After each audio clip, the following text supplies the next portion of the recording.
నామానికి స్తోత్రం కలుగుగాక. మనం ప్రార్థించుకునే వాటి భాగంలో ప్రవేశించాం. ఆకాశమందు ఆశ్రయుడైన పరలోకపు తండ్రి, సర్వశక్తిమంతుడైన దేవ, ఈ యొక్క ఉదయకాల సమయంలో మీ వాక్య భాగం మేము ధ్యానించుకుని వచ్చిన కూర్చొని నడిపించి సహాయం చేయమని, ఆశీర్వదించి దీవించి నడిపించమని యేసు క్రీస్తు ప్రభు పరిశుద్ధ నామమున ప్రార్థించి వేడుకొంచున్నాము తండ్రి. ఆమేన్. పరిశుద్ధ గ్రంథం నుంచి మొదటి సమూయేలు గ్రంథము 12వ అధ్యాయము 22వ వచనంలో వాక్య భాగం ధ్యానించుకుంది. 1వ సమూయేలు గ్రంథము 12వ అధ్యాయము 22వ వచనం నుంచి వాక్య భాగం ధ్యానించుకుంది. యెహోవా మిమ్మును తనకు జనముగా చేసుకొనుటకు ఇష్టము కలిగి ఉన్నాడు. తన ఘనమైన నామం నిమిత్తము తన జనులను ఆయన విడనాడడు. ప్రియమైనటువంటి దేవుని బిడ్డలారా, ఈరోజు ప్రభు వాక్యం సెలవిస్తుంది, యెహోవా మిమ్మును తనకు జనముగా చేసుకొనుటకు ఇష్టము కలిగి ఉన్నాడు. తన ఘనమైన నామం నిమిత్తము తన జనులను ఆయన విడనాడు అని చెప్పి పరిశుద్ధ గ్రంథం నుంచి వాక్య భాగము సెలవిస్తుంది. ప్రియమైనటువంటి దేవుని ఈరోజు ప్రభు అయిన దేవుడు మనలను తనకు ఒక జనముగా చేసుకోవడానికి ఇష్టపడుతున్నాడు అని చెప్పి పరిశుద్ధ గ్రంథం వాక్యం సెలవిస్తుంది. దేవుడు మనలను ఎంతో ప్రేమించి మనము ప్రియమైనటువంటి దేవునికి ఒక రాజ్యముగాను యాజకులుగాను ఇష్టమైనటువంటి బిడ్డలుగాను ఉండకు ప్రభు మనలను ఏర్పాటు చేసుకున్నాడు. పరిశుద్ధ గ్రంథం నుంచి యోహాను సువార్త 3వ అధ్యాయము 16వ వచనంలో వాక్యం ఇలాగ సెలవిస్తుంది, దేవుడు లోకమును ఎంతో ప్రేమించెను, కాగా తన అద్వితీయ కుమారునిగా పుట్టిన వాడిని విశ్వాసముంచు ప్రతివాడును నశింపక నిత్య జీవం పొందినట్లు ఆయన అనుగ్రహించనని చెప్పి పరిశుద్ధ గ్రంథంలోని వాక్య భాగం మనకు సెలవిస్తుంది. అలాగే మొదటి యోహాను పత్రిక 4వ అధ్యాయము 8వ వచనంలో దేవుడు ప్రేమాస్వరూపి అని చెప్పి పరిశుద్ధ గ్రంథము సెలవిస్తుంది. ప్రియమైనటువంటి దేవుని బిడ్డల, ఈరోజు దేవుడు ఎంతో ప్రేమ కలిగి నిన్ను నన్ను తనకు బిడ్డలుగాను తనకు యాజకులుగాను తనకు కుమారులు కుమార్తెలుగాను చేసుకున్నటకు ప్రభు ఇచ్చేయించున్నాడు. మనము దేవుని బిడ్డలుగా మారి పరలోక రాజ్యంలో నిత్యము నిరంతరము ప్రభువును స్తుతించాలని ప్రభువు కోరుకుంటున్నాడు. కనుక ఆయన ప్రియకుమారుణ్ణి ఈ లోకానికి పంపించి నీ పాపం నిమిత్తము శాపం నిమిత్తము శిలువలో ఆయన బలియాగం చేయడం జరిగింది. అందుకే కీర్తన గ్రంథము 4వ అధ్యాయము 3వ వచనంలో ఒక వాక్యం సెలవిస్తుంది, యెహోవా తన భక్తులను తనకు ఏర్పరచుకొనుచున్నాడని తెలుసుకోండి అని పరిశుద్ధ గ్రంథం సెలవిస్తుంది. ప్రియమైనటువంటి దేవుని బిడ్డలా, తండ్రి అయినటువంటి దేవుడు యేసు క్రీస్తు ప్రభు రక్తం ద్వారా మనల్ని కడగడం మూలంగా మనం పరిశుద్ధపరచబడి తండ్రి అయినటువంటి దేవునికి భక్తులుగాను యాజకులుగాను పిల్లలుగాను మారుటకు అవకాశం కలిగింది. ఈరోజు నువ్వు ఏ స్థితిలో ఉన్నా సరే, నువ్వు పాపంలో బంధింపబడినావా, నువ్వు వ్యభిచార రూపంలో బంధింపబడినావా, నువ్వు వ్యాధులతో బంధింపబడినావా, నువ్వు రోగంతో బంధింపబడినావా, నువ్వు ఏ స్థితిలో ఉన్నా సరే ప్రభు అయినటువంటి దేవుడు నిన్ను పిలుస్తున్నాడు. ప్రయాసపడి భారం మోసుకొచ్చిన సమస్త జనులారా నా యుద్ధకు రండి. పరిశుద్ధ గ్రంథం నుంచి మత్తయి సువార్త 11వ అధ్యాయము 28వ వచనంలో ప్రభు వాక్యం సెలవిస్తుంది. ఈరోజు నువ్వెంతటి ప్రయాసను మోస్తున్నా సరే, నువ్వెంతటి భారం మోస్తున్నా సరే ప్రభు నేను పిలుస్తున్నాను. నా ప్రియ కుమారుడా, నా ప్రియ కుమార్తె, నేను నీకోసమే కల్వరి రక్తం చెందించాను, నేను నీకోసమే కల్వరి ప్రాణం పెట్టాను. నిన్ను పాపస్థితి నుంచి విడిపించడానికి, నిన్ను శాపం నుంచి విడిపించడానికి, నిన్ను మరణం నుంచి విడిపించడానికి, నిన్ను వ్యాధుల నుంచి విడుదల చేయడానికి, నీ యొక్క అప్పుల నుంచి నిన్ను విడుదల చేయడానికి, నీ యొక్క వడ్డీల నుంచి నిన్ను విడుదల చేయడానికి, నీ యొక్క వేదన నుంచి నిన్ను తప్పించడానికి, నీ యొక్క ఇరుకుల నుంచి నిన్ను విడిపించడానికి, నీ యొక్క కష్టాల నుంచి నష్టాల నుంచి సమస్తమైన సమస్యల నుంచి ప్రభు నిన్ను విడుదల చేయడానికి ఈరోజు ప్రభు నిన్ను పిలుస్తున్నాడు. ఆయన తనకు ఎంతో ఇష్టమైన జనముగా మనం ఉండుటకు మనం ఏర్పాటు చేసుకున్నాడు. నువ్వు ఏ స్థితిలో ఉన్నా సరే ప్రభు నిన్ను రక్షించుటకు సమర్థుడు. ప్రియమైనటువంటి దేవుని బిడ్డ, ఈరోజు ప్రభువు నిన్ను ఎంతో ప్రేమిస్తున్నాడు. 1వ యోహాను పత్రిక 1వ అధ్యాయము 7వ వచనంలో పరిశుద్ధ గ్రంథం సెలవిస్తుంది, యేసు రక్తము ప్రతి పాపం నుంచి మనలను పవిత్రులుగా చేస్తుంది అని చెప్పి పరిశుద్ధ గ్రంథం సెలవిస్తుంది. ఈరోజు ప్రభు యొక్క రక్తంలో ఎవరైతే వారి పాపములను కడుక్కుంటారో వారందరూ కూడా పవిత్రులుగా తీర్చబడతారు. ఈరోజు నువ్వు పాప స్థితిలో ఉన్నావా, ఈరోజు నువ్వు వ్యసనంలో ఉన్నావా, ఈరోజు నువ్వు కష్టాల్లో ఉన్నావా, నష్టాల్లో ఉన్నావా, ఏ స్థితిలో ఉన్నా సరే ఈరోజు నువ్వు ప్రభువుని అడిగినట్లయితే, యేసు ప్రభువా నువ్వు నన్ను రక్షించు, యేసు ప్రభువా నువ్వు నన్ను ఈ స్థితి నుంచి మార్చు, నీ రక్తంతో నన్ను కడుగు, పవిత్రపరచని నువ్వు అడిగినట్లయితే ప్రభు నేను రక్షించుటకు త్వరగా దగ్గరకు వచ్చి తన రక్తంతో నేను కడిగి పవిత్రపరిచి నేను పరిశుద్ధునిగా మార్చి నీ జీవిత స్థితిని కూడా మారుస్తాడు ప్రభు. మనల్ని పాపంలో విడిపించడానికే కాదు ప్రభు ఈ లోకంలోకి వచ్చింది, మన జీవిత స్థితిని కూడా ప్రభు మారుస్తాడు. మనం ఏ స్థితిలో ఉన్నా సరే ప్రభు మనల్ని ఆశీర్వాదంలో తీసుకోవడానికి ప్రభు సిద్ధంగా ఉన్నాడు. అందుకే లోకాసు వార్త 19:10 ప్రభు వాక్యం సెలవిస్తుంది, నశించిన దాన్ని వెతకి రక్షించినప్పుడు మనిషి కుమారుడు లోకంలోకి వచ్చాడు నేను తెలుసుకోనండి. ప్రియమైనటువంటి దేవుని బిడ్డలారా, నశించిన దాన్ని వెతకి రక్షించడానికి ప్రియమైనటువంటి దేవుడు ఆ రోజు నశించిపోతున్న జక్కయ్యను ప్రభు రక్షించి, ఇతను కూడా దావీదు కుమారుడే, ఇతని ఇంటికి కూడా రక్షణ వచ్చింది. ఎందుకంటే ఇతను నశించిపోతున్నటువంటి వాడు, అయినా కానీ యేసు క్రీస్తు ప్రభు అతని ఇంటికి వచ్చి అతను రక్షించడం జరిగింది.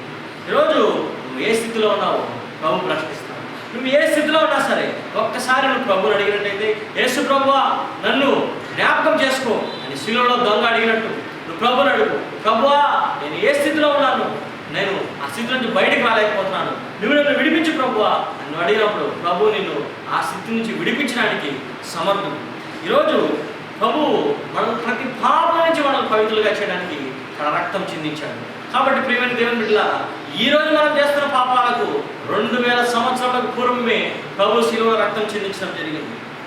పరిశుద్ధ గ్రంథం నుంచి పేతురు రాసిన మొదటి పత్రిక 1:19 పరిశుద్ధ గ్రంథం సెలవుస్తుంది, యేసు క్రీస్తు ప్రభు తన అమూల్యమైన రక్తాన్ని నీ పాపల కోసం చిందించాడని, యేసు క్రీస్తు ప్రభు తన నిష్కల్మషమైన రక్తాన్ని నీ పాపల కోసం చిందించాడని, యేసు క్రీస్తు ప్రభు నిర్దోషమైన రక్తాన్ని నీ పాపల కోసం చిందించాడు, యేసు క్రీస్తు ప్రభు గొర్రెపిల్లాడి రక్తాన్ని పాపల కోసం చిందించాడని పరిశుద్ధ గ్రంథం సెలవుస్తుంది. ప్రియమైన దేవుని బిడ్డ, ఎందుకోసం ప్రభు రక్తం చిందించాడంటే ఆయన మనము పాపం నుంచి విమోచించడానికి నా పరిశుద్ధమైన రక్తాన్ని చిందించి ఆ రక్తంతో మనల్ని కడిగి పవిత్రపరచడం జరిగింది. ప్రియమైనటువంటి దేవుని బిడ్డ, ఎవరైతే యేసు ప్రభువుని అడుగుతారో ప్రభువా నా పాపాలను క్షమించు, ప్రభువా నన్ను ఈ స్థితి నుంచి విడుదల చేయి, ప్రభువా నన్ను నా జీవితంలో పరిస్థితి మార్చు అని ఎవరైతే అడుగుతారో అందరి స్థితిని ప్రభు మార్చడానికి సిద్ధంగా ఉన్నాడు. యోహాను రాసిన మొదటి పత్రిక 1:9 పరిశుద్ధ గ్రంథం విధానం సెలవిస్తుంది, మన పాపములను మనం ఒప్పుకొని ఎడలా ఆయన నమ్మదగిన వాడు నీతిమంతుడు కనుక ఆయన మన పాపములను క్షమించి సమస్త దుర్నీతి నుండి మనల్ని పవిత్రులుగా చేస్తాడు. ప్రియమైన దేవుని బిడ్డలారా, ఈరోజు నువ్వు నీ పాపములను ప్రభు సన్నిధిలో ఒప్పుకుంటే, యేసు ప్రభువా నేను ఈ పాపం చేసినాను, యేసు ప్రభువా నేను ఈ శాపం చేసినాను, యేసు ప్రభువా నేను ఈ అప్పుల ఊబిలో చిక్కుకుపోయాను, యేసు ప్రభువా నేను వ్యభిచార ఊబిలో చిక్కుకుపోయాను, యేసు ప్రభువా నేను వ్యసన ఊబిలో చిక్కుకుపోయాను, యేసు ప్రభువా నేను త్రాగులో చిక్కుకుపోయాను, యేసు ప్రభువా నేను అప్పులో చిక్కుకుపోయాను, యేసు ప్రభువా నేను వ్యాధుల్లో ఉన్నాను, స్వస్థత లేదు, యేసు ప్రభువా నేను సంతానం లేదు, యేసు ప్రభువా వివాహం దోడలేదు, యేసు ప్రభువా చదువులో వెనుకబడినాను, యేసు ప్రభువా నా జీవితంలో శాంతి లేదు, వ్యసనములు అవమానము కృంగిపోయిన స్థితి, ఆదరించడానికి ఎవరు లేరు, నేను మోసపోయాను జీవితంలో, నన్ను ప్రేమించిన వారు నన్ను వదిలి వెళ్ళిపోయారని నువ్వు బాధపడుతున్నట్లయితే యేసు ప్రభువు యేసు ప్రభువా నేను ఈ స్థితిలో ఉన్నానని నువ్వు ప్రార్థన చేసినట్లయితే ప్రియమైనటువంటి దేవుడు ప్రభు నిన్ను తిరిగి తన దగ్గరికి చేర్చుకోవడానికి సిద్ధంగా తప్పిపోయిన కుమారుణ్ణి తండ్రి ఏ విధంగా తిరిగి చేర్చుకున్నాడో ఈరోజు నిన్ను కూడా ప్రభు చేర్చుకోవడానికి సిద్ధంగా ఉన్నాడు. ప్రియమైనటువంటి దేవుడు ఈరోజు యేసు ప్రభు నేను పిలుస్తున్నాడు, నా ప్రియ కుమారుడా, నా ప్రియ కుమార్తె నా దగ్గరికి రా, నీకోసమే కదా నీ కలవలసిన రక్తం చిందించింది, నీకోసమే కదా నేను సిలువలో చేతులలో చీరలు, కాళ్ళలో చీరలు, తల మీద ముళ్ళ కిరీటం, రెక్కల బల్యం పొట్టు, వీపుతయు దున్నబడ్డ దేహం, ఆఖరి రక్తం పొట్టు వరకు ప్రభు చిందించాడు. ప్రభు శరీరంలో రక్తం కూడా లేకుండా ఆఖరికి ప్రభుని బళ్ళతో పొడిచినప్పుడు నీరు కారేది. ప్రియమైన దేవుని బిడ్డలారా, ఆయన ఆఖరి రక్తం పొట్టు వరకు కూడా మన పాపాలు చిందించాడు. ప్రియమైనటువంటి దేవుని బిడ్డలారా, ఈరోజు ప్రభువుని నోటితో ఒప్పుకున్నప్పుడు, ప్రభువుని విశ్వసించినప్పుడు అన్ని హృదయంలోనికి వస్తాడు. అందుకే పరిశుద్ధ గ్రంథంలో వాక్యం సెలవిస్తుంది, యేసు రోమీయులకు రాసిన పత్రిక 10:9 యేసు ప్రభువుని నీ నోటితో ఒప్పుకొని దేవుడు మృతుల్లోని ఆయన లేపనని నీ హృదయమందు విశ్వసించిన యెడల నీవు రక్షింపబడతావు.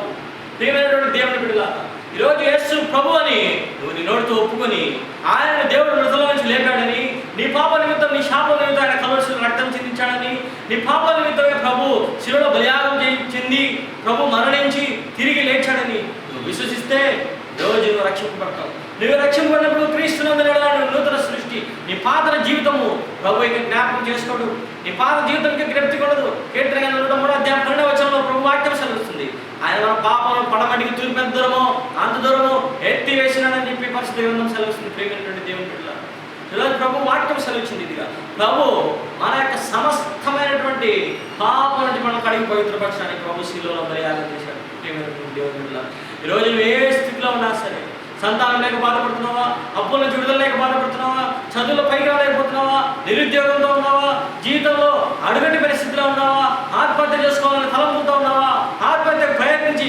విఫలమయ్యావా, ప్రేమించి విఫలమైపోయావా, నిన్ను ప్రేమించేవారు ఎవరు లేరా, నిన్ను ఓదార్చేవారు ఎవరు లేరా, నువ్వు ఆశ్రయం కోసం ఒక వ్యక్తి కోసం ఎదురు చూస్తున్నావా, యేసు ప్రభు నేను పిలుస్తున్నాను. నీ కోసం నా సమస్తమైన పరలోక రాజ్యాన్ని తండ్రి యొక్క కుడిపార్శ్వంలో కూర్చునే భాగ్యాన్ని కూడా ఆయన వదిలిపెట్టి లోకానికి నలుగురిగా వచ్చి నీ పాప నిమిత్తము నా పాప నిమిత్తము ప్రభు శిలువలో బలియాడు. ప్రేమైన దేవుని బిడ్డ, ఈరోజు ప్రభు నేను పిలుస్తున్నాడు. ప్రభు నిన్ను తన దగ్గరకు చేర్చుకుంటాడు, ప్రభు నిన్ను ఆదరిస్తాడు, ప్రభు నిన్ను హత్తుకుంటాడు. ఒక తల్లి వారిని ఆదరించినట్లు నేను మిమ్మల్ని ఆదరించేటువంటి ప్రభు తన వాక్యంలో సెలవిస్తున్నాడు. కన్న బిడ్డను, సొంత బిడ్డను తల్లి ఏ విధంగా దగ్గరికి చేర్చుకుంటుందో ఆ విధంగా ప్రభు నిన్ను చేర్చుకోవాలనుకుంటున్నాడు. తప్పిపోయిన కుమారుడిని తిరిగి చేర్చుకున్న తండ్రిలాగా ప్రభు నిన్ను తన దగ్గరికి చేర్చుకోవాలనుకుంటున్నాడు. ఈరోజు ప్రభు నిన్ను పిలుస్తున్నాడు. ఈరోజు నీ జీవితంలో నువ్వు ప్రభువును విశ్వసించి ఒకవేళ తొలగిపోయింటే కూడా ప్రభు నిన్ను పిలుస్తున్నాడు. నా కుమారుడా, నా కుమార్తె, నేను ఈ రోజు కూడా నా చేతులు నీ కోసం చాచినాను, దినమంతయు నా చేతులు నీ కోసం చాచినానని ప్రభు వాక్యం సెలవిస్తుంది. ఇదే రక్షణ దినము ప్రియమైనటువంటి కుమారుడా, కుమార్తె, ఇదే అనుకూల సమయము. మళ్ళా ఒక సమయం ఉందని అనుకోవద్దు. మళ్ళా ఒక గడియలో ప్రభు గురించి నేను ఆలోచిస్తాను, యేసు ప్రభు గురించి నాకు తెలుసు, ఇంకా చాలా సమయం ఉంది, నా తాతలు తండ్రులు ముత్తాతలు చెప్తున్నారు ప్రభు వస్తాడని, కానీ ఇంకా రాలేదని నువ్వు అనుకోవచ్చు. కానీ ప్రియమైన దేవుని బిడ్డ, ఈ రాత్రికే ప్రభు రావచ్చు. ఈ యొక్క మధ్యాహ్న కాలము ప్రభునితో మాట్లాడుతున్నాడు, కానీ రాత్రి ప్రభు వస్తే నీ పరిస్థితి ఏ విధంగా ఉంటుందో ఆలోచించు. ప్రియమైన కుమారుడా, కుమార్తె, ఈ యొక్క రాత్రికాల సమయము గడిచిపోయిన తర్వాత మన జీవితం ఏ విధంగా ఉంటుందో మనకు తెలియనటువంటి వారమైన మనము ఇదే రక్షణ దినము, ఇదే అనుకూలమైన సమయము. ఎందుకంటే సమయం లేదు. ప్రియమైన దేవుని బిడ్డ, యేసు ప్రభు నేను పిలుస్తున్నాడు. నా కుమారుడా, నా కుమార్తె, నీ జీవితంలో వదిలిపెట్టి నా దగ్గరికి రా, నేను అభివృద్ధి పరుస్తాను, నేను ఆదరిస్తాను, శాశ్వతమైన కృపతో నేను ప్రేమిస్తాను, విడువెక్క నీడలో నేను కృప చూపిస్తాను. ప్రభు వాక్యం సెలవిస్తుంది కనుక ప్రభు నేను ప్రేమ తట్టుకోవడానికి సిద్ధంగా ఉన్నాడు. ప్రభు నేను దర్శించి సమయంలో వృధాగా పోనీయకుండా ప్రభు వాక్యం వైపు, ప్రభు యొక్క మార్గం వైపు పయనించి ప్రభువును హత్తుకోవాలని పరిశుద్ధ గ్రంథం నుంచి ప్రభు నేను పిలుస్తున్నాను. నా ప్రియ కుమారుడా, కుమార్తె, అక్క, చెల్లి, అన్న, తమ్ముడు, తండ్రులారా, తల్లులారా, ఈరోజు ప్రభు వాక్యంలో మనం విధేయులై మనం ప్రభు సన్నిధానానికి వేగిరపడి ప్రభు వైపు అనుకుందాం. మన జీవితం, పాత జీవితం మనకి జ్ఞప్తికి లేదు, పాత జీవితం యొక్క ఆడవాళ్ళతో మనకి సంబంధం లేదు. మనం క్రీస్తునందున ఎవడైనా మన నూతన సృష్టి అని పరిస్థితిగా సెలవించింది. ఇదిగా మన నూతన సృష్టిగా మార్చబడి ప్రభువులో కొత్తగా జన్మించిన వారిగా ప్రభు నికోదేముతో అన్నాడు, ఒక కొత్తగా జన్మిస్తేనే కానీ మన దేవుని రాజ్యంలో ప్రవేశించలేదని. ఈరోజు నువ్వు కొత్తగా జన్మించిన బిడ్డగా దేవుని రాజ్యంలో చిన్న బిడ్డలాగా ప్రవేశించి ఆశీర్వాదములు, దీవెనలు పొందాలని ప్రభు నిన్ను పిలుస్తున్నాడు. మన ప్రభు సన్నిధానానికి చేరుకుందాం. దేవుడు తన వాక్యంలో నిన్నికిడిలో దీవించిన గాక ప్రార్థించుకున్నాం. ఆకాశంలో ఆశ్చర్యమైన పరలోకపు తండ్రి, సర్వశక్తిమంతుడైన దేవ, యొక్క వాక్య భాగం ప్రభు దీవించి ఆశీర్వదించండి. ఎవరైతే పాప స్థితిలో ఉన్నారో, ఎవరైతే అప్పుల్లో ఉన్నారో, ఎవరైతే బాధల్లో ఉన్నారో, ఎవరైతే కష్టంలో ఉన్నారో, ఎవరైతే కృంగిన స్థితిలో ప్రభు నాకు ఆశ్రయం లేని లోకంలోనే ఆత్మహత్యకు సిద్ధపడుతున్నారు, ఎవరైతే సంతానం లేక బాధపడుతున్నారో, ఎవరైతే తమ ఆస్తిని సర్వమును కోల్పోయి స్థితిలో ఉన్నారో అందరినీ ఆదరించమని ప్రార్థిస్తున్నాను. మీరు సమస్తమైన మానవాళి కోసం, ప్రపంచంలో ప్రతి ఒక్క వ్యక్తి కోసం రక్తం చిందించారు. మీరు ప్రతి ఒక్క వ్యక్తి కోసం ప్రభు మీరు రక్తం చిందించారు. ప్రభు 2000 సంవత్సరాల పూర్వమే మా పాపముల కోసం మీరు రక్తం చిందించి కల్వరి శిలువలో బలియాగం చేశారు. మీ రక్తం ప్రోక్షింపబడిన మేము పాపం విడుదల పొందుతాం తండ్రి. ఆ విధంగా ప్రభు మీ సన్నిధికి చేరుకోవాలని ఆతురత పడే ప్రతి బిడ్డను ప్రభు మీరు ఆదరించి మీ సన్నిధిలో చేర్చుకోమని, వారికి మీ రక్షణ అనే వాస్తవంలో అలంకరించి మీ ప్రశస్తమైన ఆశీర్వాదము దీవెనతో నింపుమని ఈరోజు ప్రభు ఎటువంటి బాధలు ఉన్న ప్రజలందరూ మిమ్మల్ని మొరపెడుతున్నారు, వారందరికీ ప్రభు మీరు విడుదల దయచేయండి. మన జీవితాలను మీరు ఆశీర్వదించి దీవించి నడిపించమని యేసు క్రీస్తు ప్రభు పరిశుద్ధ నామమున ప్రార్థించి వేడుకొంచున్నాము తండ్రి. ఆమేన్.